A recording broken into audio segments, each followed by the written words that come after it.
हाँ जी, good evening. तो आज स्टार्ट करेंगे हम आपका दिसंबर 2025 में जो कॉम्प्लेक्स एनालिसिस के क्वेश्चंस आए हुए हैं उनका डिस्कशन ए टू जेड। पहले कंसेप्ट्स भी ऐड करेंगे और क्वेश्चंस का मीनिंग भी आपको बताएंगे, तो ढंग से सुनना। बहुत अच्छे अच्छे क्वेश्चन आए हुए हैं, तो स्टार्ट करते हैं। फर्स्ट क्वेश्चन, ये आपका क्वेश्चन आईडी यहाँ मेंशन है, आप देख सकते हैं क्या गिवन है। D is a unit disc और X set of all holomorphic function है from D to C with this condition on this. तो हमें इस x के बारे में बताना है कि x में कितने एलिमेंट होंगे या x में जो एलिमेंट होगा उनके बारे में क्या क्या इंफॉर्मेशन है। तो अगर मैं f belongs to x pick करता हूं तो इंप्लाइज क्या दिया हुआ है, f of 2z is equal to f of z upon 1 minus F Z whole square for all mod z less than 1/2। ठीक है, तो यहां पे अगर मैं सिंपलिसिटी के लिए f एट 0 कैलकुलेट कर लूं क्या आ जाएगा। मान लेते हैं कि ये अल्फा है, लेट ये क्वांटिटी z इक्वल टू 0 रखेंगे तो अल्फा 1 माइनस अल्फा स्क्वायर। ये क्यों कैलकुलेट कर रहा हूं उस पर अभी आऊंगा मैं।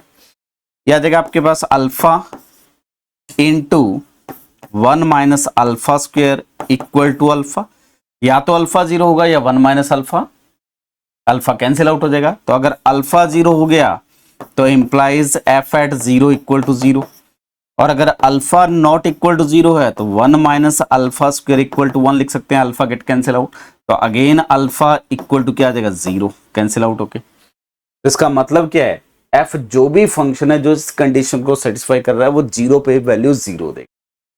तो for all F belongs to x implies, पहली इंफॉर्मेशन क्या होगी, f at 0 equal to 0। Function 0 पे 0 हो रहा है तो 0 की कुछ मल्टीप्लिसिटी होगी। तो लेट f अगर मेरा नॉन जीरो है तभी मल्टीप्लिसिटी की बात करते हैं, अदरवाइज जीरो फंक्शन में डेरिवेटिव भी 0 अगर डबल डेरिवेटिव तो वहां मल्टीप्लिसिटी की बात नहीं करते। तो let f is non zero then and algebraic multiplicity of z equal to 0 is m। और अगर 0 का मल्टीप्लिसिटी m है तो एफ जेड को मैं क्या लिख सकता हूं, it should be of the form z to the power m into G Z with g at 0 should not be 0 and g जो फंक्शन होगा is analytic function.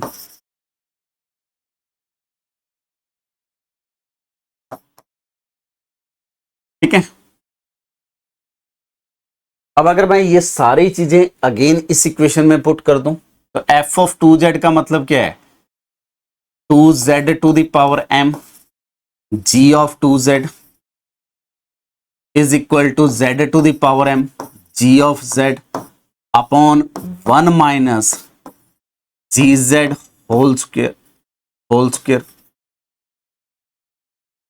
F Z की वैल्यूज यहां पुट कर दी। यहां पे देखिए z to the power m cancel out होगा तो ये 2 टू द पावर 2 की power m g of 2z is equal to G Z upon 1 minus G Z whole square. ये आ जाएगा, वेट यहां पे भी जी जेड नहीं आएगा, z to the power 2m G Z whole square.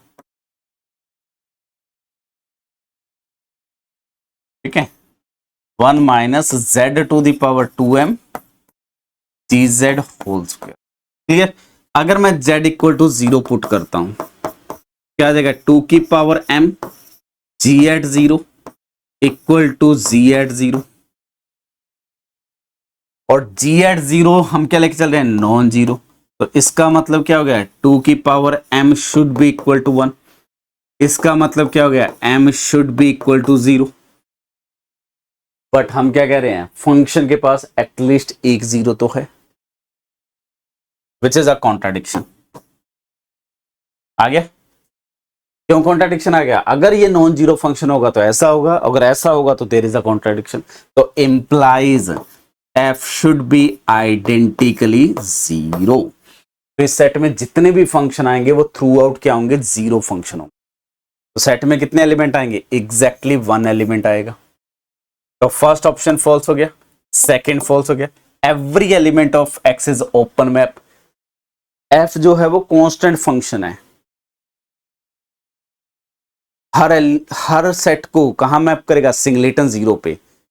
तो ओपन सेट का इमेज ओपन नहीं होगा क्योंकि सिंगलेटन जीरो क्या है, क्लोज सेट, तो it is not an open map. तो answer should be only fourth option true, remaining all are correct. Clear. So मैं नेक्स्ट क्वेश्चन पे आते हैं। तो यहां पे एस एक finite subset of C given है कंटेनिंग जीरो। तो इंफॉर्मेशन ऐड करते रहते हैं। तो जीरो बिलोंग्स टू एस है and it is a finite set.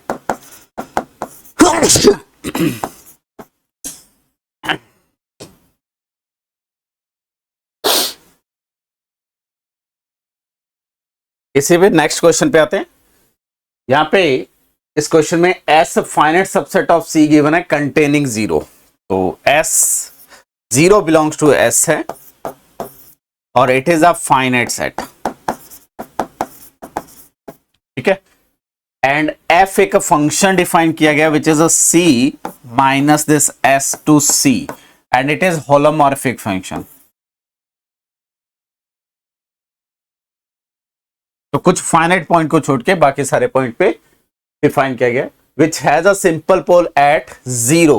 तो जीरो पे अगर सिंपल पोल है तो मैं एफ ऑफ जेड को कैसे लिख सकता हूं, it is equal to G Z upon Z with G at zero is not equal to zero.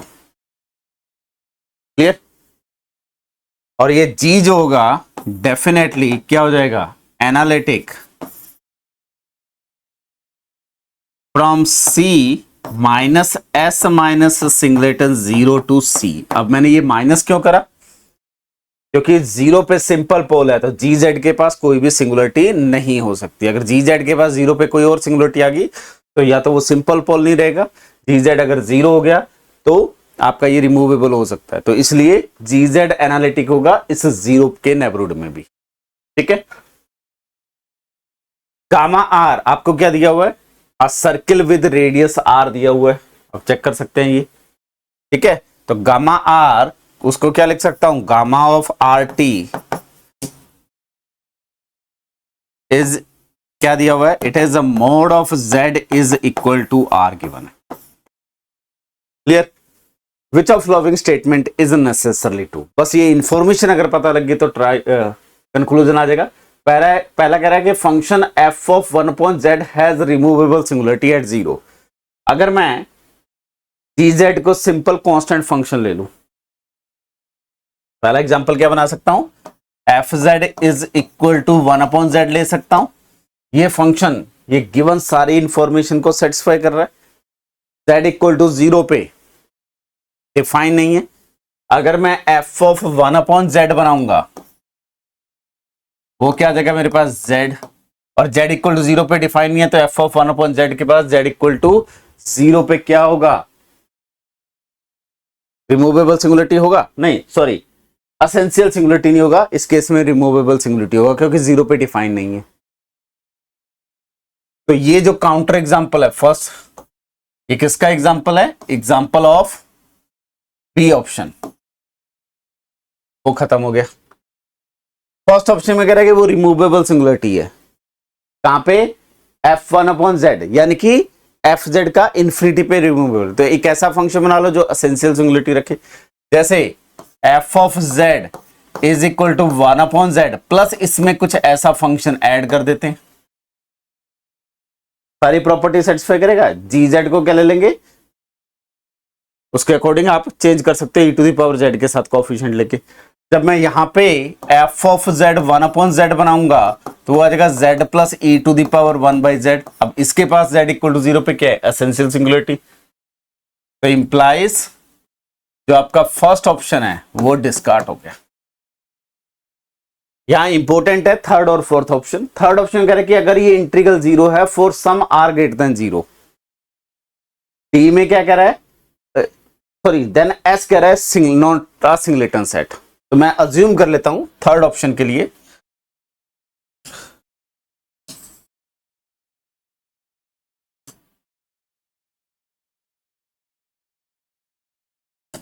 तो यहां ले आते हैं ठीक है।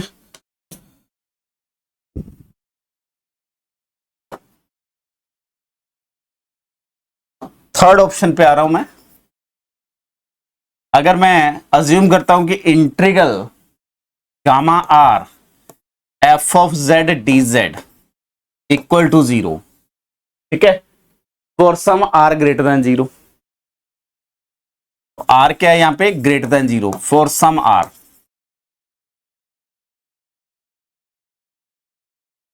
उस केस में कह रहा है कि S is not a singleton. Assume कर लेते हैं कि if S is a singleton, अगर एस सिंगलेटन है तो उसमें सिर्फ 0 होगा। इंप्लाइज मेरा जो एफ जेड बना था वो कैसा बना था? यहां से it is a G Z by Z with G at 0 is non 0, और जी 0 का जी जेड के पास क्या होगा? एनालिटिसिटी होगा एस माइनस दिस सिंगलेटन 0। इसका मतलब क्या है? G is analytic.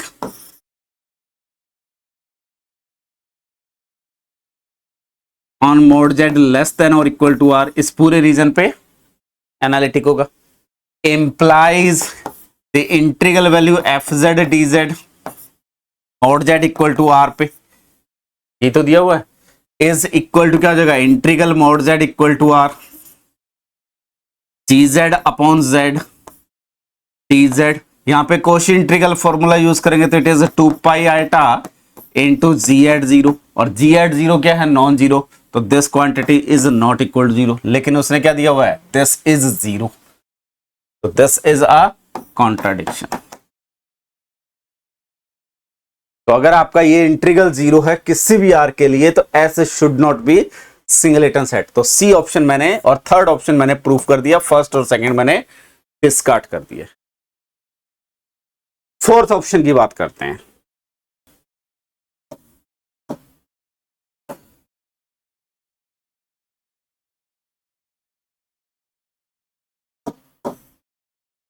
Fourth option क्या कह रहा है आपका?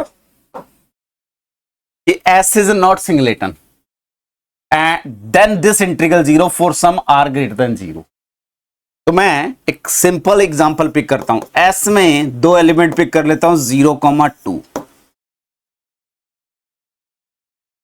कोई एक आर पिक करना है जिसका इसके साथ इंटरसेक्शन 5 हो,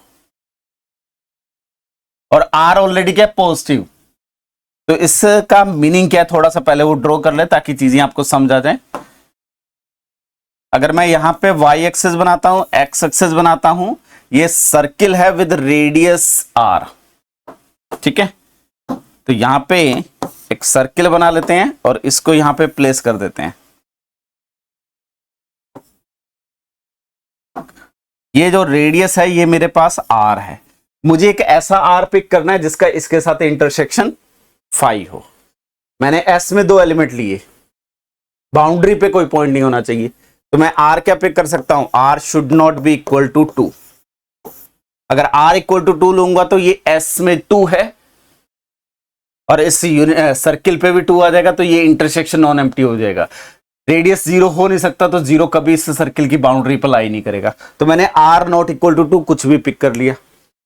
अब आर के लिए क्या केस हो सकता है? आर या तो लेस देन 2 होगा, first case R is less than 2 हो सकता है, और सेकेंड केस आर क्या हो सकता है? Greater than 2। मैं एक फंक्शन बनाता हूं F Z which is 1 upon Z plus 1 upon Z minus 2। ये सारी प्रॉपर्टी सेटिस्फाई करेगा। इसके पास 0 पे सिंपल पोल है और 2 पे भी सिंपल पोल है, यहां पे 2 पे की रिक्वायरमेंट नहीं थी। अब देखिए, अगर मैं फर्स्ट केस के लिए सॉल्व करता हूं, आर की वैल्यू अगर लेस देन दिस है, तो जब मैं integral value gamma R F of Z D Z solve करूंगा तो z equal to 2 singular point नहीं है, तो ये क्या आ जाएगा मेरे पास? Integral gamma R 1 upon Z D Z plus integral 1 upon Z minus 2 D Z gamma R. ये इंटीग्रल वैल्यू डेफिनेटली 0 हो जाएगी, और ये इंटीग्रल वैल्यू क्या हो जाएगी? 2 pi R, 2 pi iota basically. कुछ इंटीग्रल फॉर्मूला डायरेक्टली यूज कर लो, सिंपल पोल है, which is not equal to क्या गया? 0। लेकिन यहां पे इंटीग्रल क्या कह रहा है? 0। तो आर लेस देन 2 पे डन हो गया। अगर मेरा r ग्रेटर देन 2 है तो ये दोनों सिंगुलर पॉइंट है और दोनों के पास, इसके पास z इक्वल टू 0 पे सिंपल पोल है, इसके पास z इक्वल टू 2 पे सिंपल पोल है, तो दोनों इंटीग्रल सॉल्व करेंगे तो उसके इसमें gamma r f of z dz is equal to gamma r 1 upon z dz plus integral gamma r 1 upon z minus 2 dz। ये क्या आ जाएगा आपके पास 2 पाई आई टा, प्लस ये भी क्या आ जाएगा आपके पास z इक्वल टू 2 पे सिंपल पोल है तो ये क्या आ जाएगा 2 पाई आई टा। कुछ इंटीग्रल फॉर्मूला यूज कर लो सिंपली, तो ये क्या आ जाएगा 4 pi I which is not equal to 0। Clear? तो यहां से क्या हो गया, मैंने अगर एस ये पिक कर लिया विच इज नॉट सिंगलेटन, अब मैं कोई भी आर पिक कर लूं जिसका इसके साथ इंटरसेक्शन फाई है, उस आर के साथ ये इंटीग्रल वैल्यू क्या आ रहा है नॉन जीरो, लेकिन वो क्या कह रहा है इट इज 0। तो this is the counter example for fourth option. तो फोर्थ फॉल्स हो गया, थर्ड मैं प्रूफ कर चुका हूं, फर्स्ट और सेकंड का आपको काउंटर एग्जांपल दे चुका हूं। तो answer should B third option is correct option. Clear? हाँ जी, नेक्स्ट क्वेश्चन पे आते हैं। तो ये क्वेश्चन भी बहुत अच्छा क्वेश्चन है, इंपॉर्टेंट क्वेश्चन है। आपको एच होलोमॉर्फिक फंक्शन दिया हुआ है c माइनस 0 से, और जिसका इंफिनिटी पे mod Z tends to infinity भी एच जेड का लिमिट 0 है। देन हमें एक एफ एन जेड बनाया हुआ है सीक्वेंस ऑफ अ फंक्शन, उस सीक्वेंस ऑफ फंक्शन की कन्वर्जेंट के बारे में इंफॉर्मेशन पूछी गई है। तो सबसे पहले ये जो एफ एन जेड है वो क्या है आपके पास k varying from 1 to n, तो बेसिकली वो एच जेड है प्लस एच जेड स्क्वायर है plus and so on H Z to the power n है। ये इंफॉर्मेशन दी हुई है एफ एन के बारे में। इस एफ एन के बारे में आपके क्या इंफॉर्मेशन है उसको कंसीडर करते हैं। पहले h क्या दिया हुआ है, तो h is a function which is defined from c minus 0 to c given है, होलोमॉर्फिक गिवन है, ठीक है, एंड उसके साथ दी हुआ है limit z tends to infinity, mod z tends to infinity, h of z कहां जा रहा है 0 पे। इसका मीनिंग क्या है, implies for large mod z there must exist some m greater than 0 such that, मैं मोड ऑफ एच जेड को क्या लिख सकता हूं, लेस देन और equal to some m by mod of z। Mod z tends to infinity पे ये quantity कहां जाएगी 0 पे। क्लियर? अब मुझे एच जेड हो गया तो H Z square H Z cube इसके बारे में देखना है। तो for every mod Z greater than और equal to some R greater than 1, अगर आर की वैल्यू ग्रेटर देन 1 क्यों ले रहा हूं उस पर अभी आऊंगा, implies 1 upon mod Z less than और equal to 1 upon R less than और इक्वल टू 1 लिख सकता हूं, implies mod of H of Z to the power some के क्या हो जाएगा लेस देन और equal to m time mod of z to the power k, और इसको लेस देन लिख सकता हूं mod of r to the power k, और ये क्या हो जाएगा लेस देन 1 हो जाएगा। क्लियर? और ये मेरे को क्या दिया हुआ है इस सीरीज का nth पार्शियल सम। तो अगर मैं इस क्वांटिटी की बात करूं तो ये मेरा इसमें fn में ये आपकी क्वांटिटी क्या है, इन सब का सम है, और इसकी nth टर्म या kth टर्म इससे लेस है। तो भाई बोल जानो वृष्टाश टेस्ट इंप्लाइज ये जो मेरा fn z होगा इज एब्सोल्युटली कन्वर्जेंट। क्यों होगा? क्योंकि summation mod of 1 upon R के क्या है कन्वर्जेंट है, क्योंकि ये ज्योमेट्रिक सीरीज है। आर की वैल्यू 1 से लेस है तो 1 अपॉन आर के ये सीरीज कन्वर्जेंट हो जाएगी। तो आपका जो कंपैरिजन टेस्ट है बेसिकली वो यूज कर सकते हैं कि ये जो आपका है ये एब्सोल्युटली कन्वर्जेंट होगा कब, जब मोड जेड ग्रेटर देन 1 है, और वो हमें ये दिया हुआ D option. This is convergent to pointwise to a holomorphic function on this region. Clear? Mod Z greater than 0 पे ये कन्वर्जेंट होगा, और H Z square H Z cube ये सारे क्या है होलोमॉर्फिक फंक्शन है, क्योंकि इनको प्रॉब्लम कहां हो सकती है सिर्फ 0 पे, 0 के अलावा हमेशा क्या है होलोमॉर्फिक है। तो उनका जो कन्वर्जेंट होगा वो भी होलोमॉर्फिक वो क्या हो जाएगा आपका यूनिफॉर्मली कन्वर्जेंट हो जाएगा, और होलोमॉर्फिक फंक्शन का जो सीरीज होता है अगर वो यूनिफॉर्मली कन्वर्जेंट है तो उसका सम भी क्या होगा, यूनिफॉर्मली कन्वर्जेंट।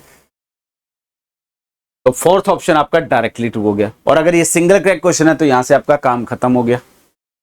अब मैं अगर एच जेड डिफाइन कर लेता हूं 1/z, एग्जाम्पल लेता हूं अब बाकी ऑप्शंस के लिए। ये इंफॉर्मेशन डन, c-0 पे डिफाइन है। अगर इस केस में ये एफ एन जेड कैलकुलेट करता हूं तो एफ एन जेड मेरा क्या आएगा, पहली term 1/z, 1/z², 1/z³ and 1/z to the power n। और इस सीरीज को 1 या 1 के नेबरहुड में प्रॉब्लम है।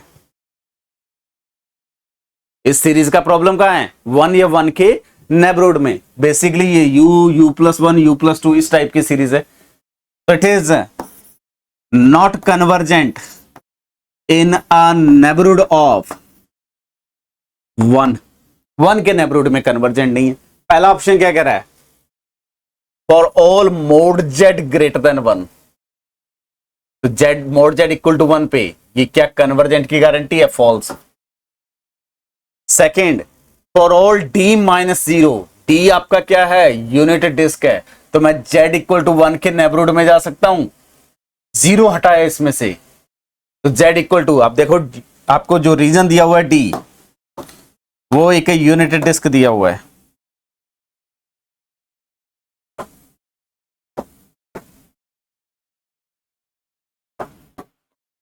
ये आपको d दिया हुआ है, ये 1 रेडियस है, ठीक है। पहले केस में वो यहां d में से सिर्फ 0 हटा रहा है, इसके बाहर का रीजन है। वो क्या कह रहा है, मोड z, सॉरी पहले केस में मोड z ग्रेटर देन 0, इस रीजन की बात कर रहा है आउटसाइड में और बाउंड्री पे। बट बाउंड्री पे तो ये कन्वर्जेंट नहीं है, z इक्वल टू 1 पे रखेंगे तो एफ एन क्या जगह n, वो डाइवर्जेंट है। इसी टाइप से for all z belongs to d-0, second option में उसने 0 हटा दिया, ये 0 हटा दिया, बाकी सारे पॉइंट की बात कर रहा है। तो मैं z टेंड्स टू 1 पे जब जाऊंगा तो अगेन ये डाइवर्ज कर जाएगा। z टेंड्स टू 1 पे एफ एन कहां जा रहा है, इन्फिनिटी की तरफ जा रहा है, तो इट इज नॉट कन्वर्जेंट। तो second option false. Third option, sequence is convergent pointwise on holomorphic function on this, ये वाला रीजन हटा दिया उसने। तो मैं आयटा के नेबरहुड में जा सकता हूं, 1 की तरफ जा सकता हूं, मोड z इक्वल टू 1 की तरफ।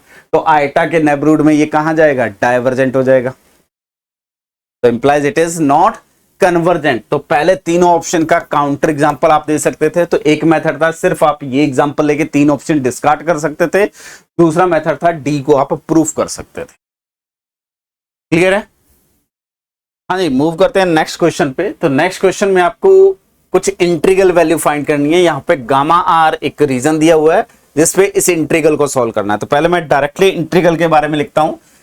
तो हमें चाहिए gamma R T tan of z, यानी कि sine of z by cos of z D Z. तो ये बेसिकली क्या होगा, अगर मैं रेजिड्यू थ्योरम यूज करूंगा तो it is 2 pi iota into sum of residues at singular points in gamma R T.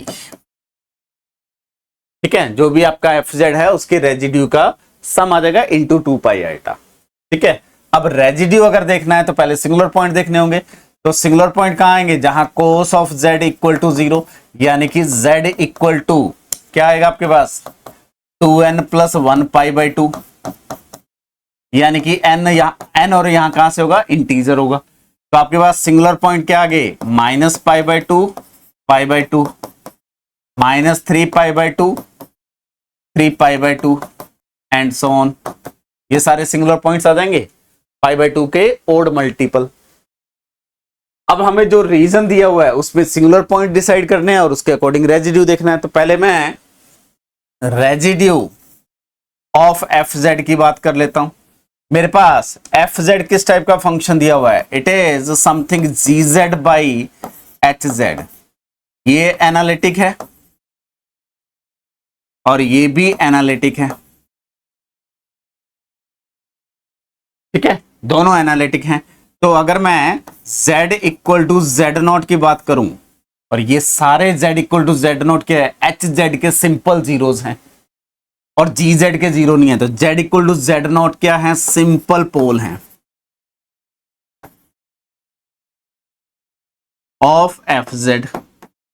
और जब ये इस टाइप फॉर्म में है, सिंपल पोल है, तो residue of F Z at Z naught वो क्या आ जाता है आपके पास, G Z naught upon H dash at Z naught. Directly solve भी कर सकते हैं सिंपल पोल पे रेजिड्यू का प्रोसेस यूज करके, या ये डायरेक्टली यूज कर सकते हैं। तो यहाँ पे जी जेड मेरे पास साइन जेड है, एच जेड कोस जेड है, तो ये सॉल्व करेंगे तो it is sine Z naught, और कोस जेड का डेरिवेटिव करेंगे तो minus of sine at Z naught, simplify करेंगे तो इट इज -1। तो जो भी सिंगुलर पॉइंट इस गामा आर में आएंगे, हर गामा आर पे रेजिड्यू क्या आने वाला है, -1। ठीक है, हर सिंगुलर पॉइंट पे गामा आर -1 आने वाला है। अब देखते हैं सिंगुलर पॉइंट किस रीजन पे लाई करते हैं। तो गामा आर को देखते हैं, तो गामा आर टी क्या दिया हुआ है,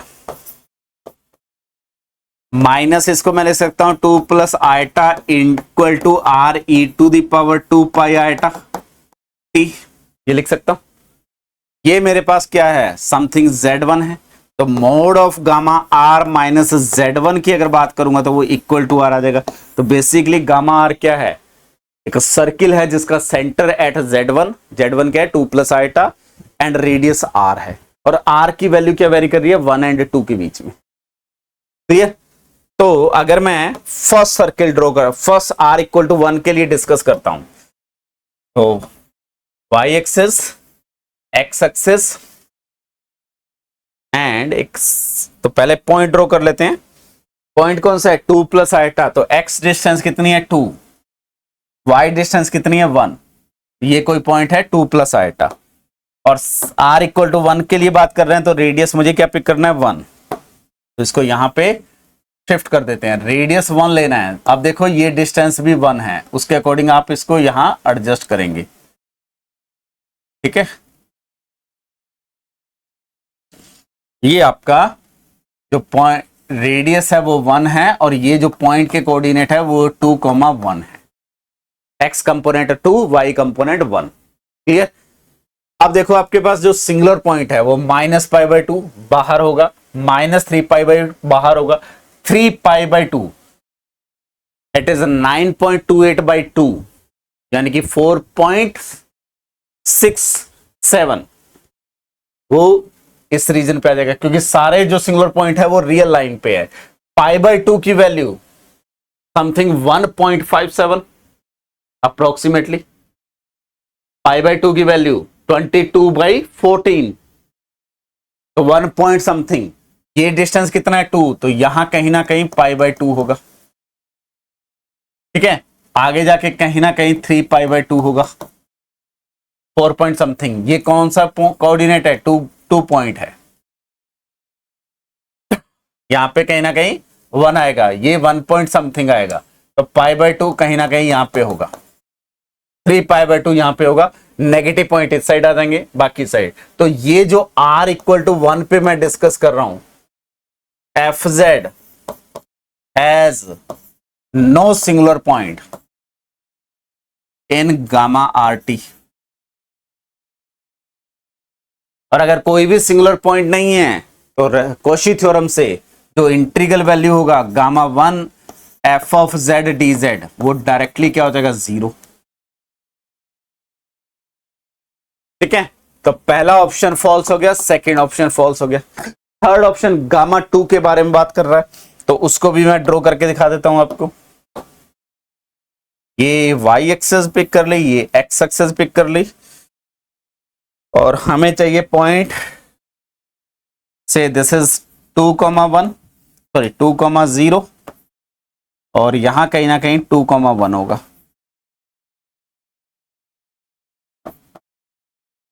ठीक है, और सर्किल चाहिए जिसका रेडियस अब क्या चाहिए 2, सेंटर एट 2,1।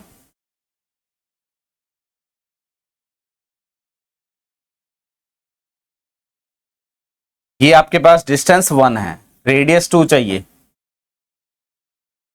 तो ये डिस्टेंस 1 है, तो आपको 1 डिस्टेंस डाउनवर्ड और 1 डिस्टेंस अपवर्ड फाइंड करना होगा। ये अगर इसका सेंटर है तो यहां पे डिस्टेंस 2 बनानी है, ठीक है। तो ये ऑलमोस्ट इसका सर्किल आ गया, क्लियर। तो ये डिस्टेंस कितनी है आपके पास 1, ये पूरी डिस्टेंस की बात करूंगा तो ये 2 डिस्टेंस। तो यहां पे ये जो पॉइंट आएगा π/2 इसके अंदर आ जाएगा।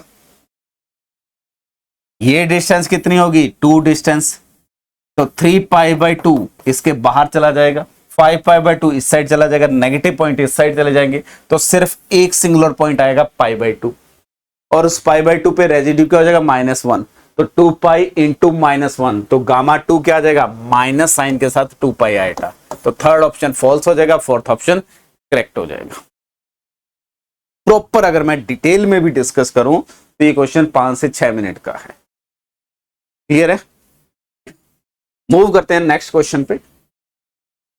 FC2C फंक्शन डिफाइन किया गया है, क्या दिया हुआ है, सिंपल सा क्वेश्चन है, कुछ ज्यादा इंफॉर्मेशन की रिक्वायरमेंट नहीं है। Sine of square Z plus cos of Z of mode.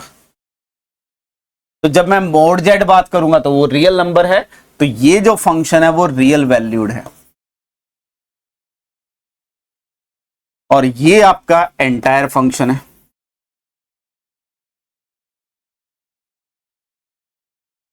और रियल वैल्यूड फंक्शन है और उसके साथ साथ नॉन कांस्टेंट है, क्योंकि जेड चेंज होगा तो मोड जेड चेंज होगा। Real valued non constant function implies non analytic,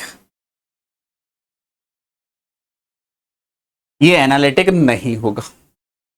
और एक एंटायर फंक्शन में नॉन एंटायर फंक्शन या नॉन एनालिटिक फंक्शन ऐड करेंगे तो it is always non entire. तो F Z is non analytic, तो नॉट एनालिटिक।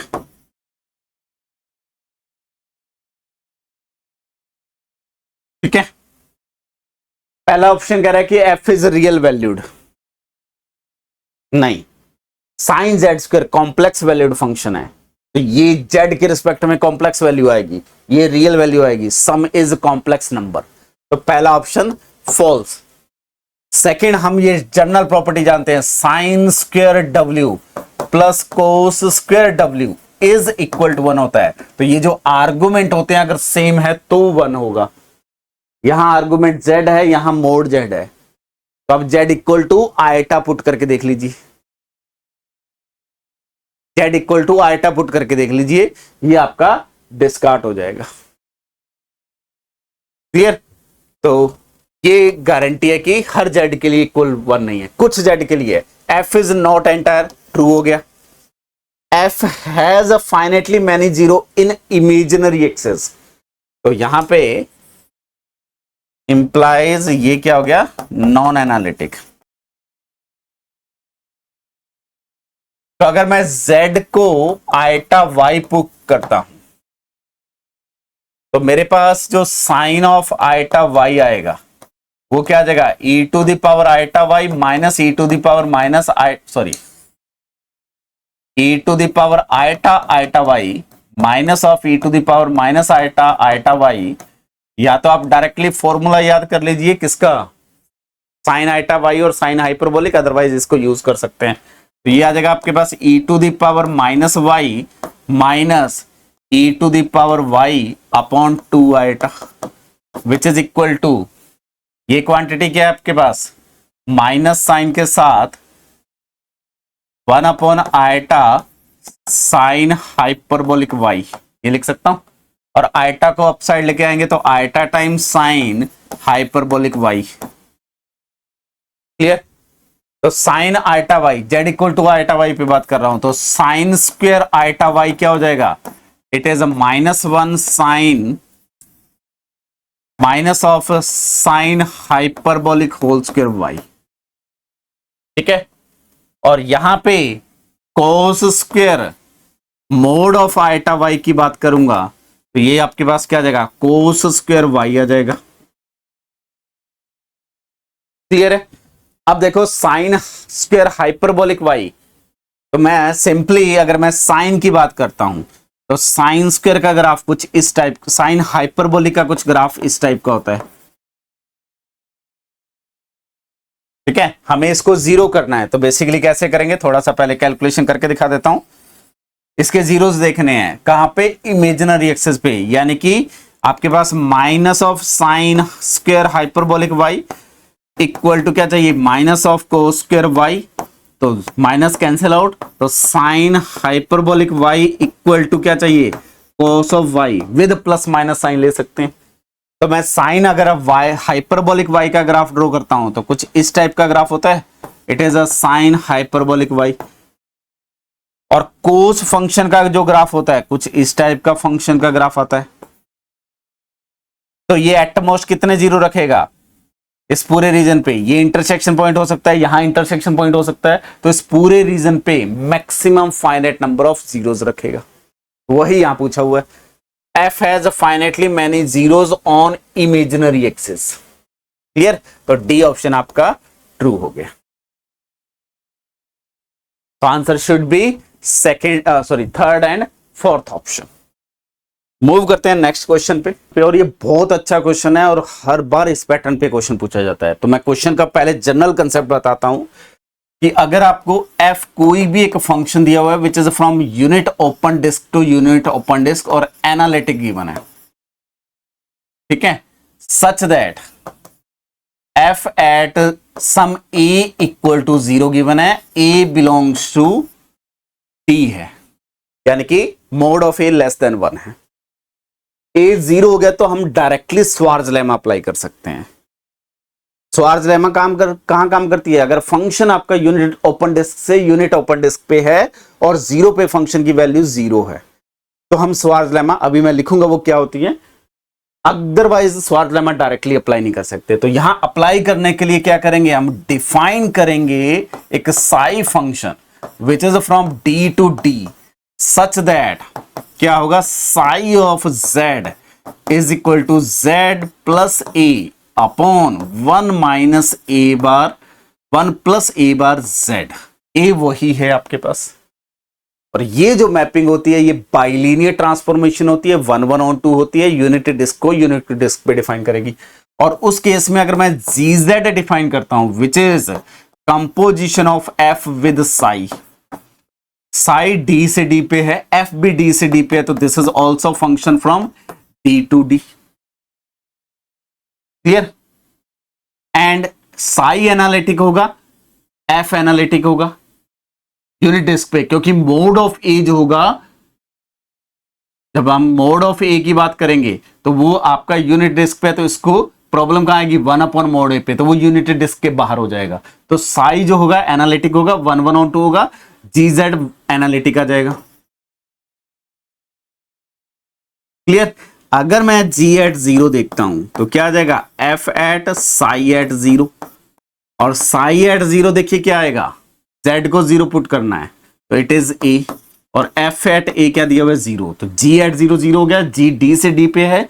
स्वार्ज लेमा क्या कहती है, अगर फंक्शन d से d पे डिफाइन है, 0 पे 0 है, तो mod of gz less than और equal to mod of z for all z belongs to d, and mod of g dash at 0 less than और equal to 1 for all z belongs to d, sorry yes.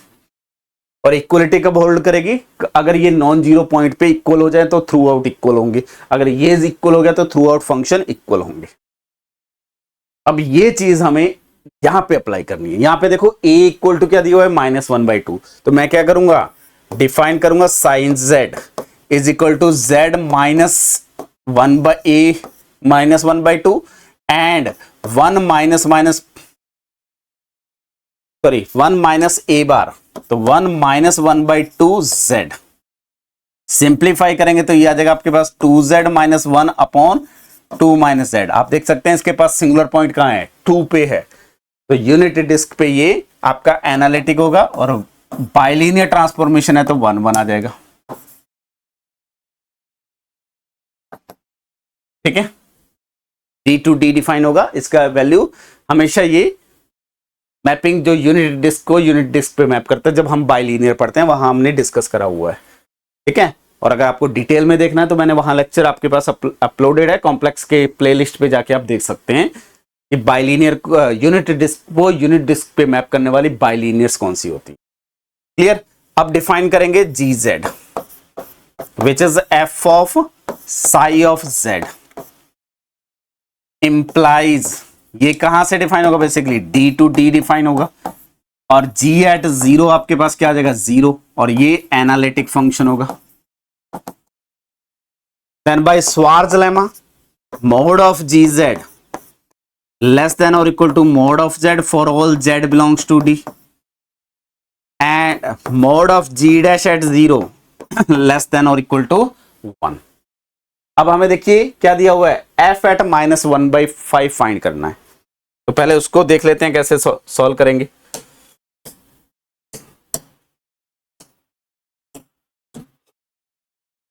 तो first option में f at -1/2, तो मेरा जो gz है पहले उसको थोड़ा सा डिस्कस कर लेता हूं। gz equal to f of psi of z आ गया, और यहां पे साई ऑफ z जो है वो है 2z - 1 अपॉन 2 - z, और मोड ऑफ gz के बारे में क्या information, it is less than और equal to mod of z for all z belongs to d and mod of g dash at 0 is less than और equal to 1। Clear. अब देखो मुझे calculate करना है f एट -1/5, तो अगर मैं साई एट -1/5 लिख लूं तो f एट -1/5 आ जाएगा। तो ये कैलकुलेट करने के लिए सबसे पहले कैलकुलेट करता हूं साई z इक्वल टू क्या पुट कर रहा हूं, -1/5, क्योंकि मुझे f एट -1/5 फाइंड करना है। इक्वल टू क्या आ जाएगा, 2z - 1 अपॉन 2 - z। सिंप्लीफाई करेंगे तो ये क्वांटिटी आपके पास आ जाएगी, इस साइड जाएंगे तो 10z - 5 इक्वल टू z - 2, तो ये आपके पास आ जाएगा 9z इक्वल टू 3, तो इंप्लाइज z इक्वल टू 1/3, यानी कि साई z की वैल्यू -1/5 जब मिलेगा जब z इक्वल टू 1/3। तो अगर मैं g एट 1/3 कैलकुलेट करता हूं तो ये क्या आ जाएगा, f ऑफ साई एट 1/3, और साई एट 1/3 कैलकुलेट करूंगा तो वो मेरे पास देखिए क्या आएगा, -1/5, तो f एट -1/5, और इसका मॉडुलस वैल्यू, इसका मॉडुलस वैल्यू, इसका मॉडुलस वैल्यू, ये मॉडुलस वैल्यू क्या है, लेस देन और equal to mod of 1/3 which is equal to 1/3। Clear. ये लिख सकता हूं, ये क्वांटिटी आ गई, और मोड ऑफ जी जेड, तो यहां से क्या आ जाएगा, mod of f at -1/5 less than और इक्वल टू 1/3। पहला ऑप्शन फॉल्स हो गया, सेकंड ऑप्शन यहीं से ट्रू हो गया। थर्ड और फोर्थ ऑप्शन डेरिवेटिव पे, यानी कि ये सेकंड इनइक्वालिटी यूज करना है। कैसे यूज करना है उस पे आता हूं। यहां से अगर मैं g डैश कैलकुलेट करता हूं, यही कैलकुलेट कर लेते हैं, तो g डैश z की अगर मैं बात करूंगा तो it is f dash psi of z, composition का derivative into psi dash at z। f dash at -1/2 चाहिए, ठीक है। अब यहां देखो, अगर मैं g डैश, हमारे पास क्या इंफॉर्मेशन है, g dash at 0, g dash at 0 की बात करूंगा तो वो क्या आ जाएगा, f dash at psi at 0 into psi dash at 0, ये आएगा। और साई एट 0 का मतलब क्या है, साई एट 0 इज -1/2, तो is equal to g dash at 0 equal to f dash at -1/2 into psi dash at 0, यही वैल्यू चाहिए हमें। ये क्वांटिटी मेरे पास क्या है, mode of this less than और इक्वल टू 1, तो इंप्लाइज जो f डैश एट -1/2 होगा वो लेस देन और equal to 1 upon mod of psi dash at 0 होगा।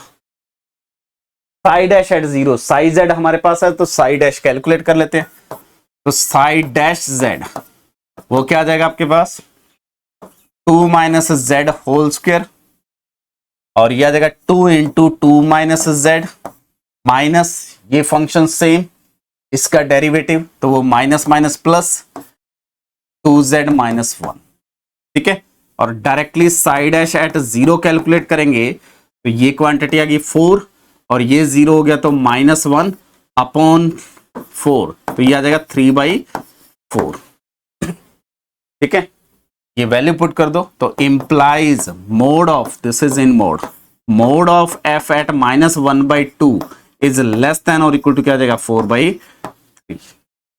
देखो डी ऑप्शन वही दिया हुआ है, तो डी करेक्ट हो जाएगा और सी डेफिनेटली इनकरेक्ट हो जाएगा। ठीक है, ये एग्जैक्टली लॉजिक है जो यूज करना है।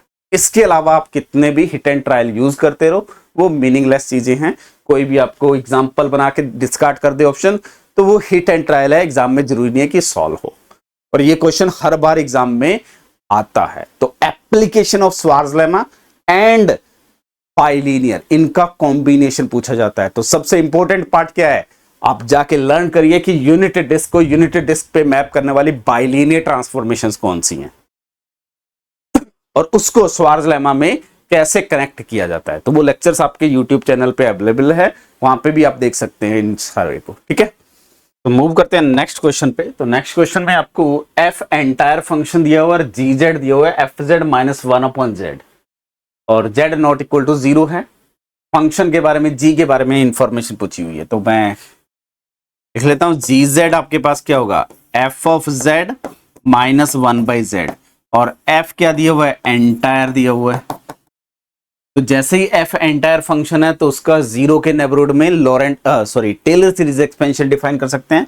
तो बेसिकली जी जेड मेरा कैसा होगा, it is a summation n varying from 0 to infinity an z to the power n -1/z और ये सीरीज कन्वर्ज करेगी फॉर एवरी z, क्योंकि ये एंटायर फंक्शन है तो हर z पे ये कन्वर्ज करेगी। अब gz का ये सीरीज एक्सपेंशन है, उसमें प्रिंसिपल पार्ट में सिर्फ एक टर्म है, 1/z की एक टर्म है। तो implies gz has a simple pole at z equal to 0। Clear, तो आपका first option gz has a pole at 0 clear हो गया। सेकंड कह रहा है कि अगर gz एट अल्फा 0 है तो अल्फा की वैल्यू कब, मोड ऑफ अल्फा कभी 1 नहीं हो सकता। थर्ड कह रहा है g के पास फाइनाइटली मैनी 0 होंगे। तो यहां तो f कोई भी एंटायर फंक्शन है ना,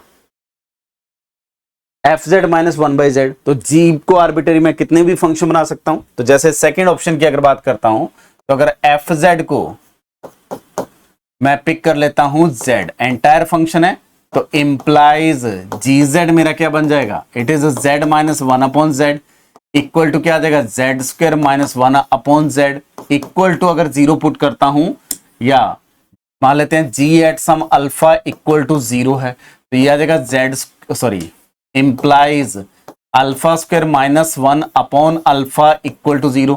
तो implies alpha is equal to क्या आएगा, प्लस माइनस, तभी ये 0 होगा और उसकी मॉडुलस वैल्यू क्या 1 है। तो ये जो है आपका काउंटर एग्जांपल है सेकंड ऑप्शन का, क्योंकि fz तो कोई भी आर्बिट्ररी एंटायर फंक्शन ले सकते हैं ना।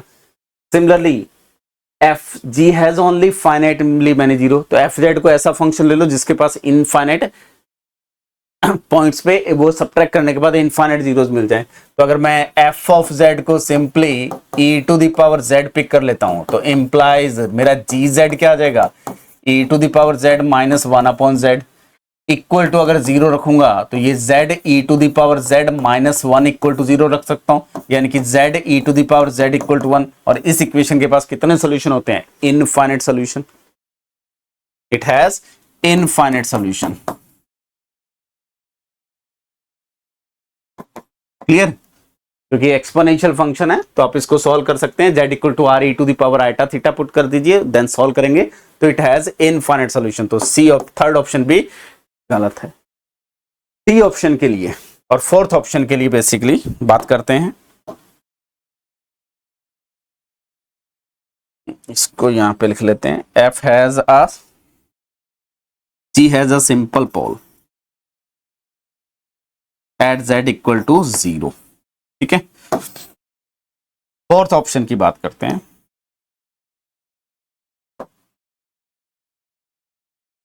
आपको क्या फाइंड करना है, मैक्सिमम वैल्यू ऑफ gz। तो मेरे पास gz है क्या, gz is equal to fz -1/z। तो मैं यहां से z इंटू जी जेड लिख सकता हूं, which is z into F Z minus 1। इसको रीडिफाइन कर सकता हूं और इसको नाम दे सकता हूं से एच जेड।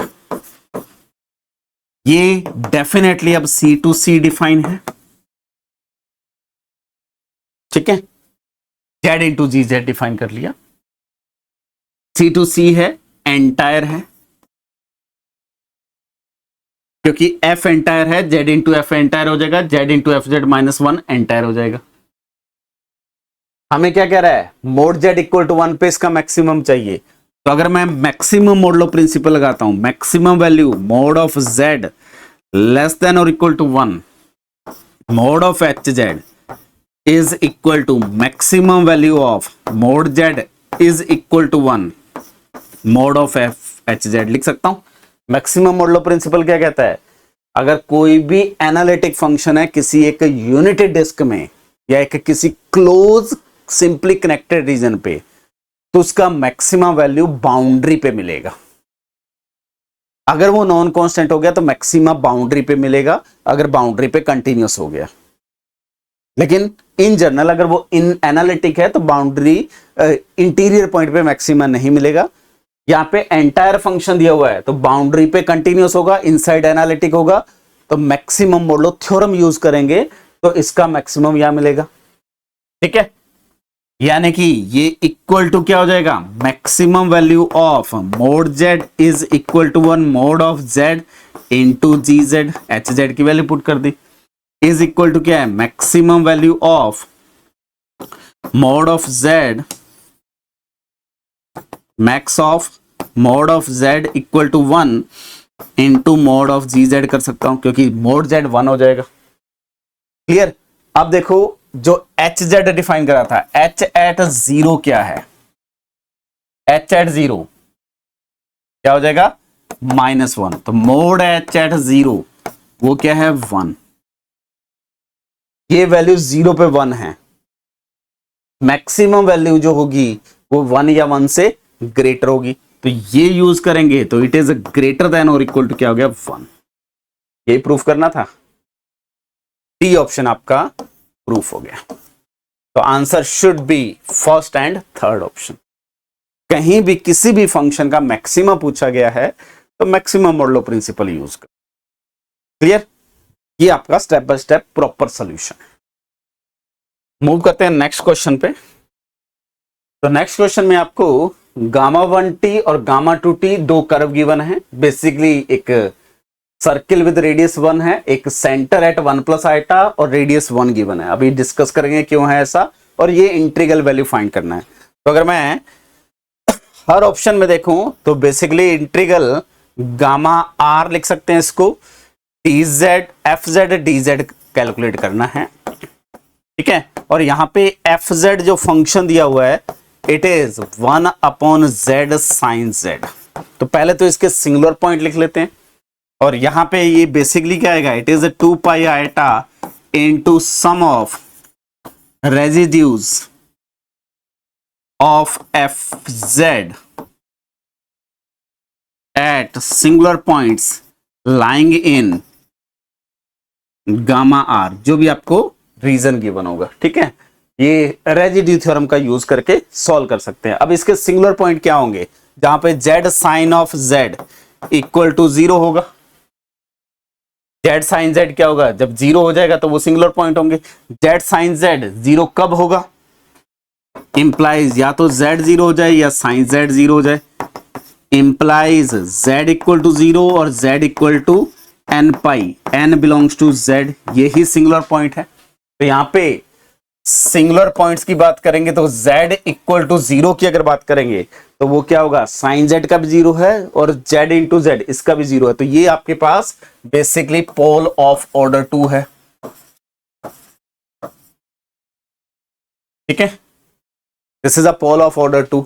और उसके अलावा z equal to n pi with n belongs to z star अगर बात करेंगे, n z इक्वल टू 0 अलग कर लिया, ये आपके पास क्या हो जाएंगे, सिंपल पोल,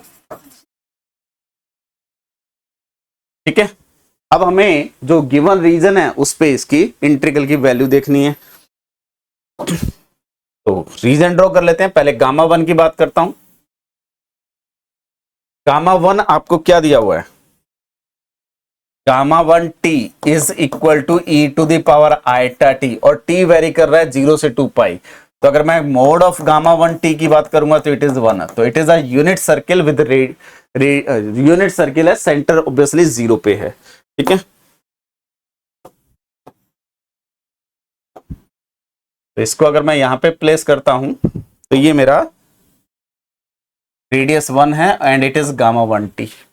ये पॉइंट क्या होगा आपके पास 1,0, ये पॉइंट क्या होगा आपके पास 0, -1,0। तो आपके पास जो बाकी सिंगुलर पॉइंट है ये पाई यहां पे होगा, माइनस पाई कहीं यहां पे होगा। तो z equal to 0 is only singular point in gamma one T. इस गामा वन टी में z equal to 0 is only singular point.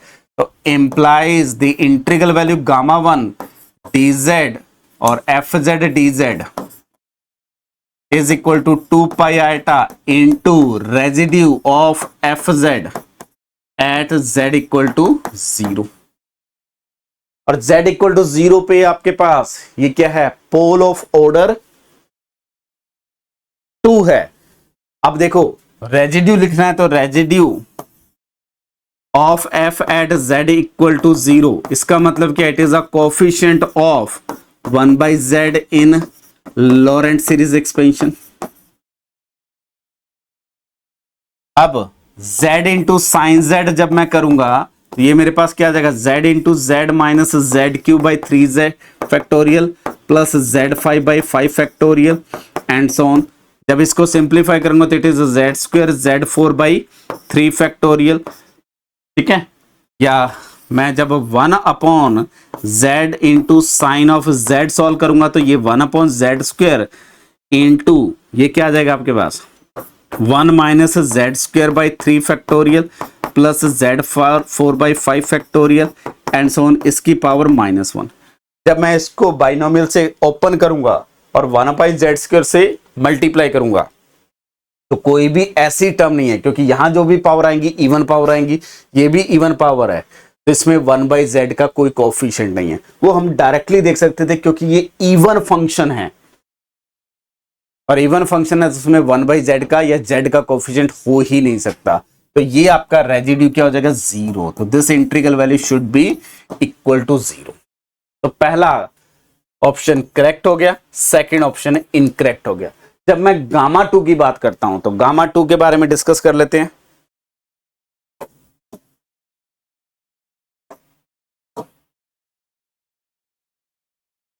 Gamma 2 में अगर बात करते हैं हम तो ये y axis x axis and एक सर्किल पिक करना है। सेंटर कहां पे है, यहां पे गामा 2 को पहले डिस्क्राइब कर लेते हैं। गामा 2t इज माइनस क्या कर सकता हूं 1 plus iota equal to E to the power iota T. तो जब मैं mod of gamma 2t minus this z0 करूंगा इज इक्वल टू क्या आ जाएगा 1। यहां z0 पॉइंट क्या है 1 प्लस आइटा, यानी कि गामा 2t एक सर्किल है जिसका रेडियस 1 है, सेंटर एट 1,1 है। तो यहां पे कहीं ना कहीं 1 एट 1 होगा, रेडियस 1 है, इसको पिक कर लेते हैं। ये आपका x एक्सिस और y एक्सिस को टच करेगा क्योंकि रेडियस आपका, ये बेसिकली आपका गामा 2t है। Just 1 minute.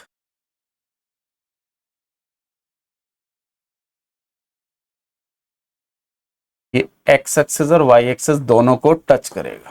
ठीक है, क्यों करेगा, क्योंकि ये अगर सेंटर है आपका तो ये रेडियस क्या है 1, ये भी रेडियस क्या है 1, और ये पॉइंट कौन सा है 1,1। ठीक है, अब हमारे पास जो सिंगुलर पॉइंट है 0 सिंगुलर पॉइंट है, ये पॉइंट कौन सा है 1,0। यहां कहीं ना कहीं पाई आएगा, यहां कहीं ना कहीं माइनस पाई आएगा, यहां कहीं 2 पाई आएगा, यहां कहीं -2 पाई आएगा। तो जितने भी सिंगुलर पॉइंट हैं इस गामा 2 के आउटसाइड है। तो ऑल द सिंगुलर पॉइंट